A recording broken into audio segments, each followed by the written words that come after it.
Magandang araw po sa aking mga minamahal na kababayan, Luzon, Visayas at Mindanao. Sa ating mga kapatid na Muslim, Assalamualaikum warahmatullahi wabarakatuh. Welcome to my vlog. Narito naman po tayo sa parte ng Ermita sa Rojas Boulevard. Ay, dako, napakaganda. So, dalawin natin kung saan yung Dolomite, yung tawag, Dolomite Beach. Okay, tingnan natin. Let's go tayo. Pasukin natin. Mahal ko mga kababayan. So, papasok tayo ngayon sa Dolomite Beach. No? So, makikita mo, ito yung entrance. So, may gwardiya. So, papasok tayo dito. So, samahin nyo ako sa loob.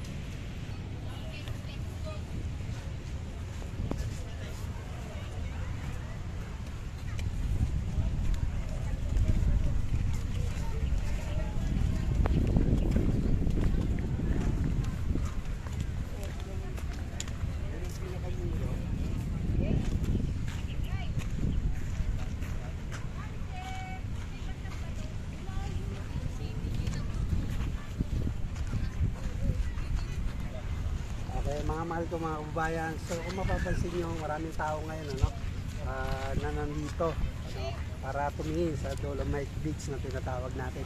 So ito yung tatak ng Duterte. Nung panahon, kung mapapansin nyo, itong lugar na to is napakadumi. Okay? So dahil sa tulong-tulong at political will ng ating Pangulong Duterte, so kung mapapansin nyo, ito na yung tinambak na Dolomite na tinatawag. So maraming mga nagtuligsa ng mga panahon, pero hindi pa rin nagpatinag ang ating mahal na Pangulo. Tinambakan niya pa rin ito. Kaya kung mapapansin nyo, napakaganda. Okay? Siguro maraming bagyo na nadumaan. So ito yung naging pero patuloy pa rin na may naglilinis. So hindi nakatulad dati na kung saan napakadumi. Tingnan mo ang napakaganda. Kung napagpapatuloy lang po ito na natambakan hanggang doon, isang napakaganda. Okay? So mapapansin nyo, ang daming tao ngayon. So mayroong mga tao na namamasyal. So ikutin natin, punta tayo sa gilid. So let's go. Tingnan nyo mga mahal ko mga kababayan. Okay? Okay? Maraming bagyo ang dumating sa atin. So, sa Pilipinas, no? So bagyong Karina, bagyong Enteng, o marami pa raw na bagyong darating. Kung mapapansin niyo, mayroong mga dumi ngayon na nandito sa gilid, no? Pero meron dito mga NDA na patuloy na naglilinis ng mga dumi na pupunta rito sa gilid. So ganun pa man, pinapanatili nila yung kaayusan at kalinisan ng Dolomite. Makikita niyo mga mahal ko mga kababayan, tinambak pa lang ito, so parang hindi pa siya talaga tapos, no? Hindi pa tapos na paganda. Sana yung panahon ng Duterte administration, siguro hanggang doon na yan. So napakaganda na kung mapapansin nyo. So ito yung Dolomite isa ngayon. So ikutin natin, ito ngayon yung itsura ng Dolomite. Okay? So maraming dumi na naman na nandito sa gilid, pero patuloy na nililisan. Ayan, mapapansin nyo. Okay? So ikutin natin, tingnan natin. So, malalaman nyo, tignan nyo mga mahal ko mga kababayan, yung hampak, kumbaga yung ng hangin papunta rin sa gilid.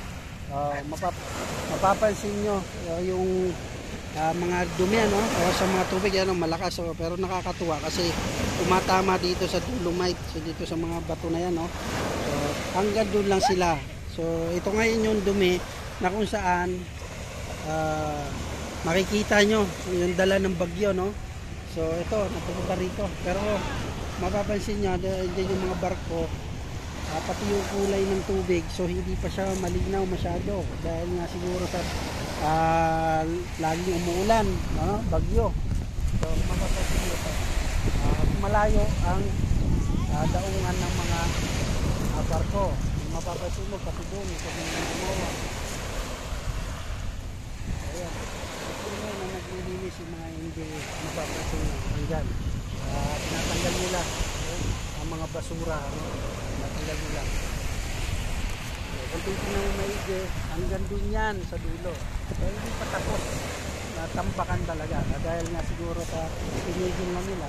Pero napakaganda po kung sa isang Maynila, sa pinakalungsod ng Maynila, na kung saan ay kung meron tayong beach na mangyayari dito ay napakaganda kasi napakalapit. So napakaraming tao na pupunta kung ito'y patuloy na pagagandahin pa. So sa mga nais pumunta rito, wala namang bayad yung entrance, okay? Tingnan niyo po, no? Yung ginawa ng ating Pangulong Duterte na kung saan ay napakaganda sana. Makikita niyo yung vision niya, talagang gusto niya maging maganda ang buong Pilipinas. So, kung mapapansin niyo, gusto niyo talagang tambakan. So maaaring wala na nga, hindi nga rin natapos. So ito ngayon yung itsura ng Dolomite Beach. So mga nais pumunta po kayo dito para tuklasin natin. So mga mahal ko mga ubayan, okay? Samahan niyo uli ako sa mga susunod kong pasyal, no? Samahan niyo ako kung saan man tayo dako papunta. So maraming pong salamat. Ingat po lagi ang lahat. Okay. Hanggang dito na lang. Robert Caballero agad. Hanggang sa huli. Samahan niyo. Maraming pong salamat. Ingat lang. Welcome to Dolomite.